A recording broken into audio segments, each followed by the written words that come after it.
for true and meaningful reform. And just as the Bucks players said yesterday, it is my hope that the Wisconsin legislators are listening to this, because clearly a number of the reforms that are necessary are reforms that must take place after being enacted by the state legislature. So it's a very, very, very difficult time. As I've said, I condemn the actions that resulted in the shooting of Jacob Blake. I condemn the destruction of property that has resulted in the loss of family supporting jobs for the good people of Kenosha.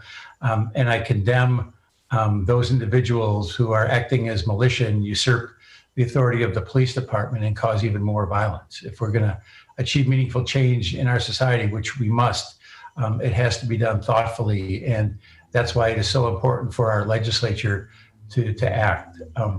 But we continue to pay an incredible amount of attention to the pandemic, because that obviously is an extraordinary event that is affecting the lives of millions of people in this country. And I am thankful to the governor and the National Guard for their continued presence here in the city of Milwaukee. So if you want, if you look at what is happening here, there truly is a partnership. Just yesterday, we had 582 people who were tested at UMOS. We had 346 people who were tested at Custer Obama High School on the north side of the city of Milwaukee. So we've had over 3,200 people who have been tested this week in the city of Milwaukee in that partnership alone. We do have some good news, and Dr. Weston will go more into this. And so I feel a little guilty, maybe if I'm stealing his thunder, but that's all right. I've got the podium right now, so I'm stealing his thunder.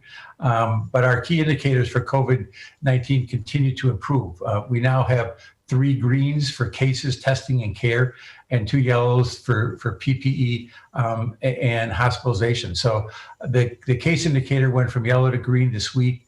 Yellow for PPE and contact tracing. But the cases indicators went from yellow to green this week, meaning we saw a significant downward trend in cases over a 14-day period. We are seeing an average of over 2,000 tests performed each day and a 5% positive rate for this period. And again, that to me is the key number, bringing that positive rate number down. And I know Dr. Weston will talk more about that. So while we're still above the benchmark of 2,000 tests performed each day, we are continuing to see daily test numbers decline, and we would prefer not to see that happen. The health department has been working very, very hard on the whole issue of schools. And the Milwaukee Health Department acknowledges that the decision to open schools is an emotional one for all parties involved. It's an emotional one for children. It's an emotional one for parents. It's an emotional one for teachers, for staff. It has daycare implications. It has job implications. Clearly, it has educational implications. And we wish that there was a right answer that we all knew and we could embrace that. But as we all know, it's not that easy.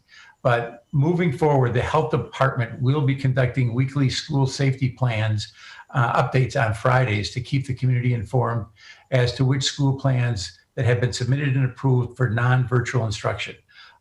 That means a school update will be provided tomorrow, August 28th.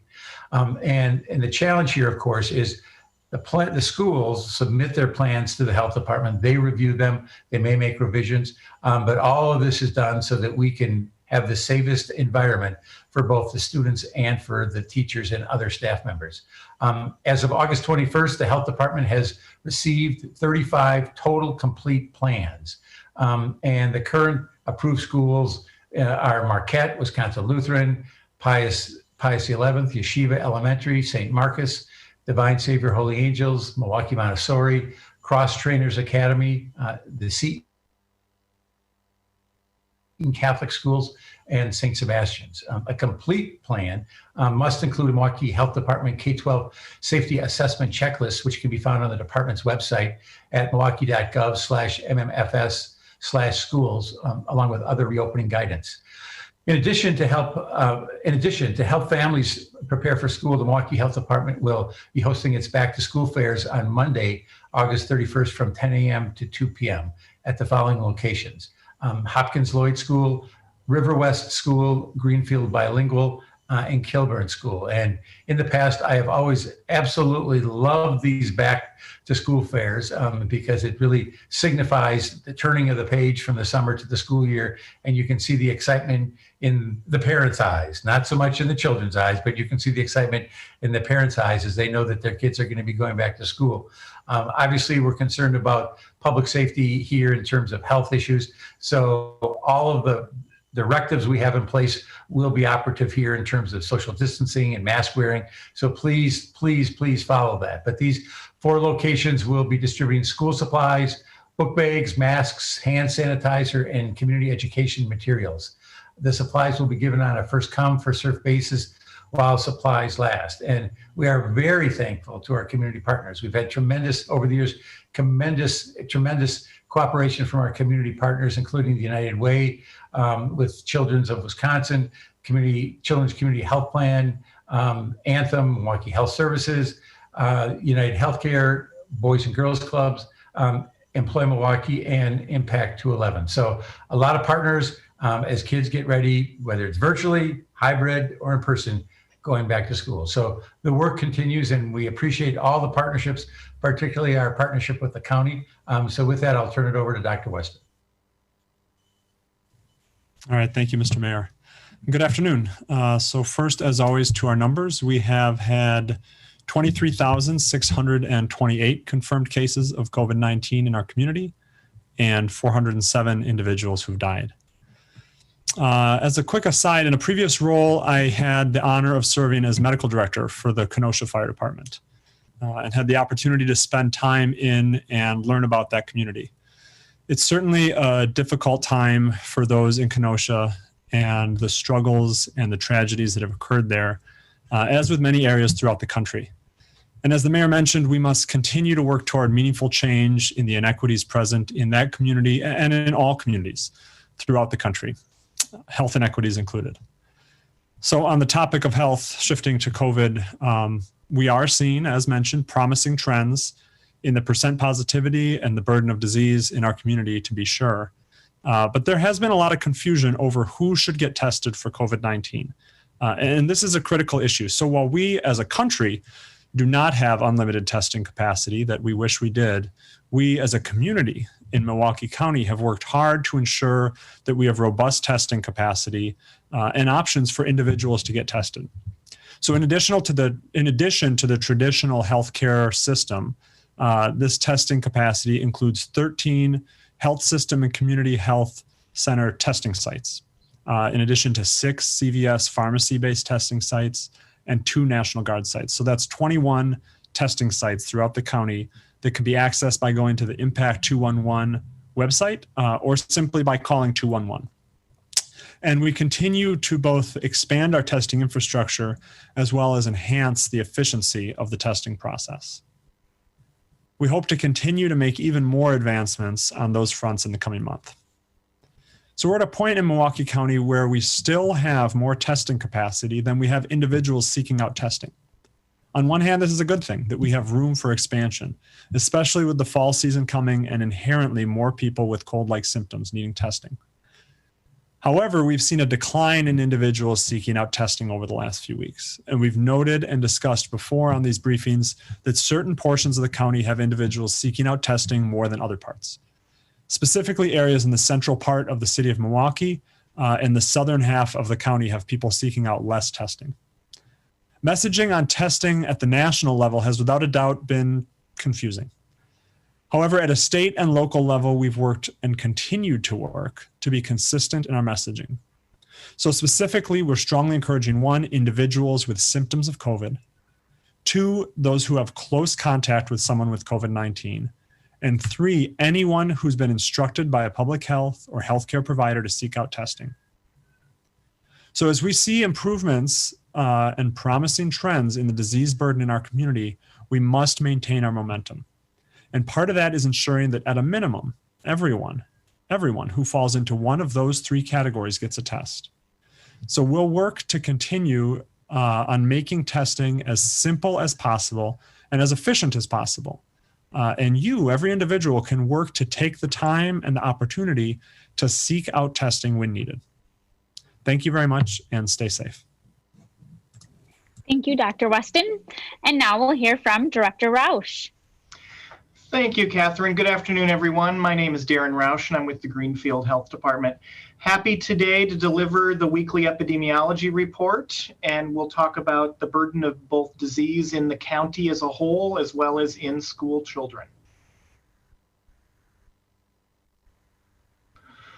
So on the screen here before you, you can see the county data on the left and the school children data on the right, and I'll start with the school children data today. But as both Mayor Barrett and Dr. Weston mentioned, we are seeing some promising data continue again this week, and that's certainly something we want to highlight. When we look at the children's report on the right, we will see that there's about, over the course of the pandemic, we've had about 10.2% positivity amongst all COVID testing. But in the most recent week, that number is 6.1%. So that's a very good trend, and it's something we see in the full county population as well. We've showed the daily cases. This is the daily case map or graph that looks at both daily cases in the bars and the 7-day average in the lines. And you'll see that this matches very closely with what we see in the general population. The peaks that we've seen in early July, the data has started trending down, but it's been downward but stable. And I would argue that over the last about 14 days, we've seen a very stable number of case reports in the kid population and a very similar story in the whole county population as well. I will make one note right here. We did make a change to our kid report. And so when we talk about the specific kid report here, we're talking about all children under the age of 18. So that not only includes school-age children, but also children in daycare. We really wanted to provide that totality of what's happening with COVID-19 in children under 18. When we drill down a little bit farther, we're certainly seeing a lot of the same associations with the demographic patterns in the kids as we see in the adults. We see that an association with a lower income status leads to more disease in kids. We see that Hispanic children are having more cases than any other racial and ethnic group, and Black and African American are the second leading category. We see that the differences between males and females is largely the same. And then most notably in the top right, we see that there are differences based on age. And specifically, I would couch that in this statement.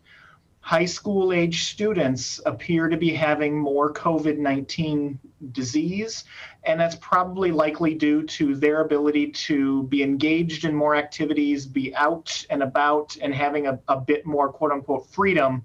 And we're certainly seeing a skyrocketing of cases in the 15 to 18-year-old population after about May 1st, and it continues to climb. It increased even sharper here after July 1st, which we saw in the general population, and it has not slowed down yet. So that's something we want to continue to note.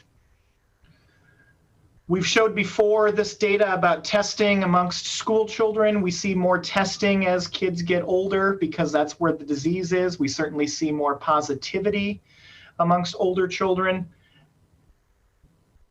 And we certainly see graphically, as we look at the map, we see the incidence rate of children looking very similar to what we see in the general population, although the numbers are a bit smaller. So we see widespread COVID throughout the county in pockets, largely centered in the south side of Milwaukee. And then when we look at the activity over the last week, we see a lot of widespread activity again throughout the county, which is a very similar picture than we're seeing in the general population. But the general population is a bit more pronounced because of higher rates. So now if we transition into the whole population report briefly, I'll continue to echo the things that Dr. Weston mentioned. Our percent positivity is down. We're down below 5% at 4.9%. Very, very positive to see that. Our trending in terms of overall looks very similar to the KID report, but we're looking like we're holding a little bit steady here in the suburban communities, and we haven't quite come down to the same level in the city of Milwaukee. So that's something that we want to continue to watch. The data looks promising, but we're not out of the woods. A steady rate is better than an increasing rate, but there still is a lot of opportunity for COVID to be transmitted in our community. Deaths have been holding steady, and I'll go down and kind of talk about testing rates for the sake of time. Our reproductive numbers have largely been below 1, and that's been very good. We've seen that largely since the early part of July, but then as the mask order went into place in Milwaukee and the statewide mask order came into place in the suburban communities, it has suppressed that transmission rate, and we have been pretty consistently below 1 since about mid-July, which is very promising. Just scroll down to testing briefly and echo the message that Dr. Weston gave. Testing has continued to be on a 7-week decrease, and that was the message I gave all of you last week.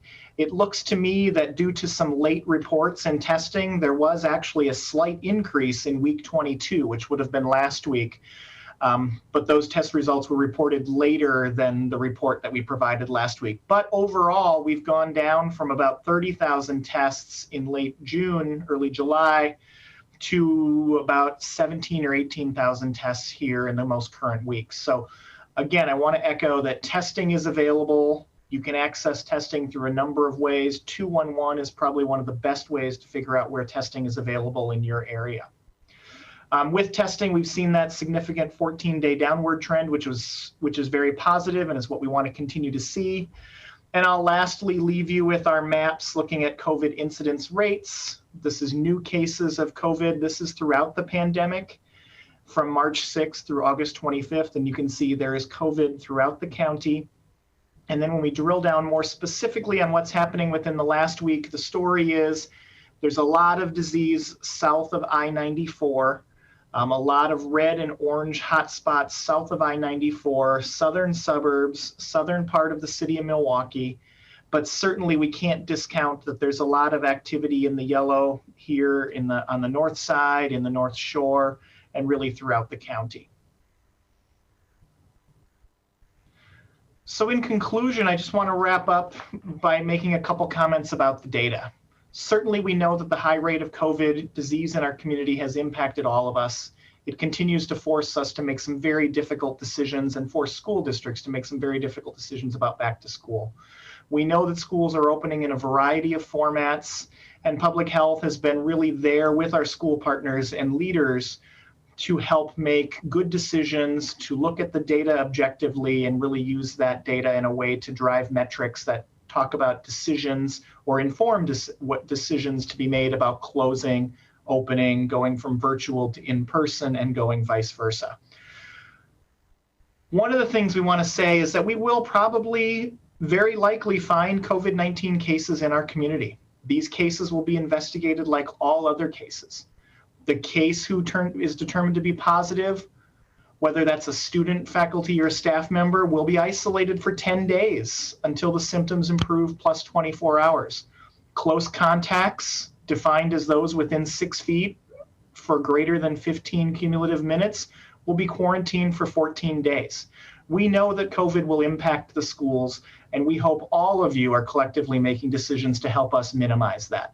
It's the 3 W's we've talked about before: wear a mask, watch your distance, and wash your hands.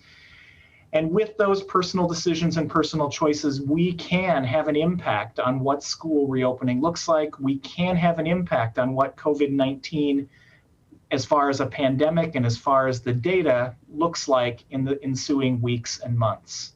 Again, the trends are stabilizing, but disease is still quite frequent in our communities, and we must remain vigilant. Thank you, and I will now turn the briefing over to my colleague, Ann Christensen from the North Shore Health Department. Thanks, Darren. I was asked to talk a little bit more specifically about contact tracing, as there's still confusion and needing clarification about what that is. So essentially, contact tracing is a public health tool, and it sounds scientific and fancy, but really it's just a process of identifying people who have been in close contact with somebody who is positive for COVID.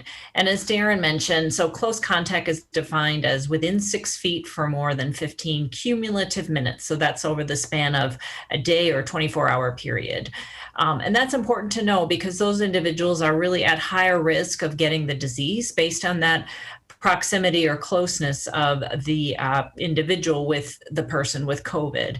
And so contact tracing, as I said, is a tool that's used by public health departments to identify those individuals who are close contacts. It's not meant to be invasive for as far as privacy goes. It's not meant to stigmatize the person with COVID. It really gives us information about who is surrounding that person that will then potentially be at risk for developing another generation of disease. And what we want to do with that is identify those people and inform them of their exposure to COVID, and then have them quarantine at home for 14 days. That is the incubation period for somebody to develop disease following exposure to COVID. And it's really important that people listen and hear those recommendations for quarantine, because that's what's going to really stop the spread, that second generation. The other thing that I really want people to understand, because in our health department, we've gotten a lot of confusion about this, but the recommendation for people who are close contacts to be tested, and while the recommendation is for close contacts to be tested, if you are tested within your 14-day quarantine period and you test negative, it does not mean that your quarantine is over at that point. Your quarantine continues to happen for that 14-day period. So that's really something that has brought up a lot of confusion amongst people. Oh, I tested negative, I can get out of quarantine. And that is certainly not the case, that we do want you to stay away from others for that full 14 days, because again, that's the time period that it takes for disease to develop. Again, being notified by the public health department is a process that we have done for many communicable diseases. We keep your information private. We don't share the information about who you have been in contact with unless that person has given us permission to share that information. So there's a lot of confidentiality that's maintained at the health department level. And it's, again, just the point of it is a tool for us to inform people about whether they've been exposed to COVID or not. This will be the case in school settings as well, where we work with the schools and the school nurses to identify those who've been in close contact. And in the school settings, it will look very different depending on how the school has set up their plans for social distancing. Classrooms that are maintaining 6-foot distance between students and staff, they're going to have a fewer number of close contacts who will need quarantine. In classroom settings where children are not able to be socially distant or physically distant, that number of close contacts is likely going to increase. And again, working with schools to identify who those children are or who those staff are that would then need to be in quarantine and away from school for that 14 days is going to really prevent that further transmission in the school setting. And that's what we all want to continue to maintain, our school setting in the fall and into the future. So my point in explaining this to you is to please provide us with that information about who you've been around, whether it's a coworker or a family member, or if you've been at a social gathering or a party.